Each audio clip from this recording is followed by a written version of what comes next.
Sir, प्रत्येक महिलेचा जिव्हाळ्याचा प्रश्न असतो तो म्हणजे गॅस सिलेंडर. वेळेवर आला नाही तर स्वयंपाक होणार नाही. ह्याच्यावरतीही तुम्ही मात केली आणि या गॅस सिलेंडरच्या कटकटीतून प्रत्येक घराला तुम्ही वाचवलं, म्हणजे गॅस पाईपलाईन टाकून.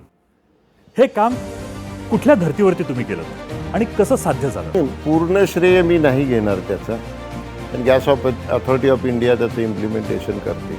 त्यांना बोलवलं, इंजिनियर्सना बोलवलं आणि मी म्हटलं मुंबईमध्ये आपण काही ठिकाणी प्रायोगिक तत्वावर गॅस पाईपलाईनने काम चालू झालेलं पाहतो आहे. आणि तुम्हाला मी सांगतो, इंडस्ट्रीयल गॅस असेल किंवा डोमेस्टिक गॅस असेल, याचं काम त्यांनी विद्युत वेगाने केलं आणि त्यांनी त्याची जाणीव ठेवून पहिली नव्या मुंबईमधली गॅस पाईपलाईनवरती शेगडी कोपर खेळण्याला मला बोलून माझ्या हस्ते ते त्याचं प्रज्वलन केलं आणि ती गोष्ट मला खूप आवडली.